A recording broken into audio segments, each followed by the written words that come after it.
Doutora Maria Isabel, o segundo ponto da fala da Maria Dálcia diz respeito, ela faz uma certa, vamos dizer, acusação ao judiciário de ser omisso. A senhora tem uma visão de que há realmente uma omissão do judiciário em relação às questões ambientais no Brasil? De forma alguma. Inclusive, eu vejo uma iniciativa presente na formação de magistrados para a área ambiental.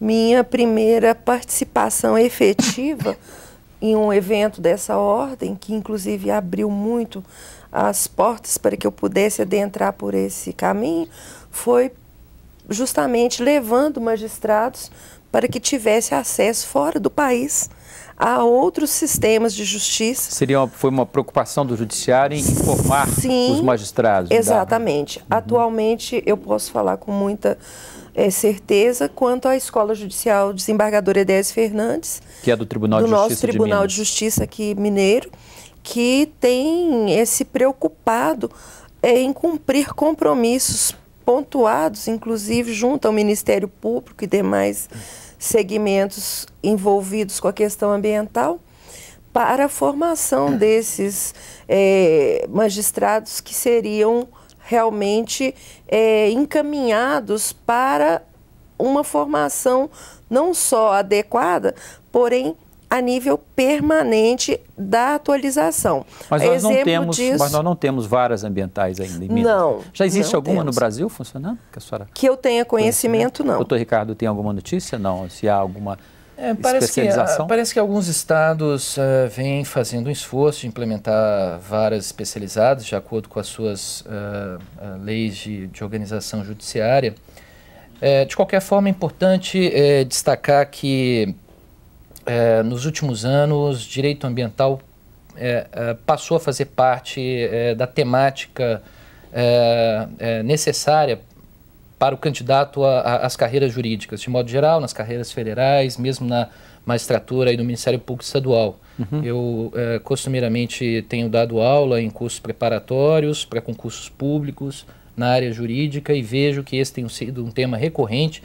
Evidentemente que ainda há pouca prática dos profissionais do direito em lidar diretamente com o direito ambiental, fruto de, como também a Maria Dálcia destacou, da falta de provocação do Poder Judiciário, principalmente por parte da sociedade organizada, das ONGs ambientalistas e do Ministério Público, ainda em que pese o Ministério Público ter judicializado as questões ambientais nos últimos anos, ainda é um número muito pequeno. Pequeno, né? Doutora Maria Isabel também acha isso. O Ministério Público, em Minas pelo menos, tem até grupos especializados na questão ambiental, né? Sim, eu tenho percebido um avanço do Ministério Público também em se organizar e trabalhar também com a sociedade organizada, no sentido de judicialização das questões que deveriam ser apreciadas pelo Judiciário. Em parte, eu não concordo com a colocação da Maria Dálcia, de omissão do Judiciário, porque o Judiciário é provocado. Então, as demandas que têm sido a ele submetidas, a atuação tem sido ao tempo, em modo devido, compatível com o devido processo. A coisa estaria, então, mais na linha disso que o doutor Ricardo está dizendo. O número de provocações tem sido inferior ao que seria... Eu vejo que realmente não tem sido um volume tão grande, pelo menos na minha experiência e o que eu tenho pesquisado a nível, pelo menos, de Tribunal de Justiça Mineiro, a provocação não é tanta. Evidentemente que a doutora Maria Isabel foi muito feliz ao dizer que esse é o princípio dispositivo, quer dizer, o juiz é um espectador. É um espectador. Ele só reage se provocado. Do debate das partes. E é difícil avaliar se o judiciário tem uma linha, uma posição boa ou ruim, adequada ou não adequada, porque quase sempre isso depende da perspectiva de quem avalia. Sob a perspectiva das entidades ambientalistas, por certo, uma decisão judicial que não atenda à sua expectativa de proteção integral do ambiente é ruim. Sob a perspectiva do setor produtivo, ela pode ser boa. Doutor Ricardo, nós vamos detalhar essa conversa no próximo bloco. Mas eu preciso ir a um rápido intervalo agora e nós voltamos em seguida.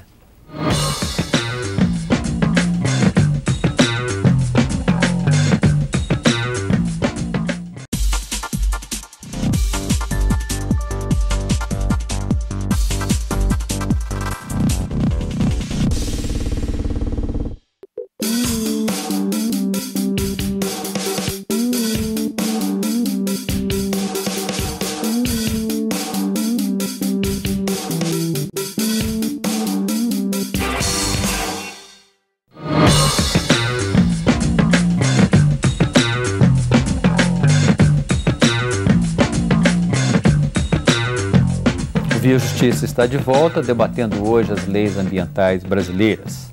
Nossos convidados são o advogado Ricardo Carneiro, que é especialista em direito ambiental, e a juíza Maria Isabel Fleck, também especialista em direito ambiental. A nossa equipe foi às ruas de Belo Horizonte ouvir algumas opiniões a respeito do assunto. Nós perguntamos às pessoas se elas acham que os órgãos ambientais têm garantido a preservação ambiental do país. Vejam as respostas. Olha, Minas Gerais, em termos de fiscalização ambiental, talvez esteja à frente. Mas mesmo assim, eu tenho percebido que eu vejo na área de agricultura e pecuária, eu vejo que não existe uma fiscalização, existe uma cobrança de tributos muito intensa, mas não correspondendo também com a fiscalização dos desmatamentos, que são legais, e o acompanhamento desse desmatamento não ocorre. Eu acho que ainda não é suficiente e a gente tem um caminho para poder percorrer e melhorar essa situação com respeito à proteção ambiental. Eu acho que em parte, ainda a fiscalização está andando, mas não como deveria ser. Existem muitos outros ambientes que a fiscalização ainda deixa a desejar. Eu acredito que há falhas e que é um pouco da conscientização da população. Esse é um elo quebrado que, se não se unir, não vai ter efeito. Doutor Ricardo, essas quatro opiniões, os quatro tocam na questão de achar que a fiscalização é falha. Quando o governo, e eu citei na abertura do programa, assinou aquele decreto regulamentando a lei dos crimes ambientais, a reação, principalmente do setor agropecuário, foi muito forte, achando que o decreto estava excessivo.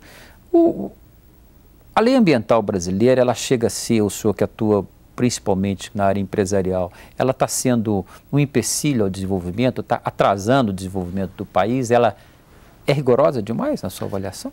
Não, na minha avaliação não é nenhum obstáculo ao desenvolvimento, não. Pelo contrário, aliás, acho que os grandes investidores, os grandes empreendedores, aqueles que são responsáveis, que têm parâmetros de responsabilidade social, ambiental, corporativa, procuram exatamente países, estados que têm legislação ambiental bem estruturada, justamente para que não sejam, durante o desenvolvimento dos seus negócios, surpreendidos com a implementação de um pacote de normas ambientais que venha, de alguma forma, obstar os seus planos de desenvolvimento.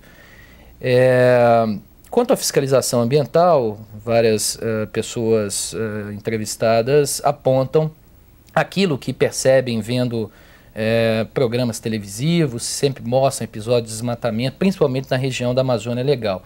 Claro que a região amazônica, a região norte do país é muito extensa, qualquer critério de fiscalização sofrerá de um déficit de pessoal, necessariamente pela extensão do território. Nesse aspecto, o país precisa desenvolver novas técnicas, inclusive em termos tecnológicos, como monitoramento via satélite para controle da expansão do desmatamento. E em Minas Gerais, eu diria, concordando também com um dos entrevistados, que nós temos um processo em evolução. Aliás, Minas Gerais, desde 2003, vem passando por um processo de desconcentração e de descentralização da política ambiental, da fiscalização, exatamente. Hoje, o licenciamento ambiental e a fiscalização são regionalizadas, são várias regionais do Conselho Estadual de Política Ambiental e da Secretaria de Estado de Meio Ambiente e Desenvolvimento Sustentável, e toda a ação fiscalizatória é coordenada por um comitê gestor da fiscalização integrada, onde inclusive participa a Polícia Ambiental da Polícia Militar, que vem exercendo, principalmente com relação às atividades agrícolas, agropecuárias, um papel bastante importante.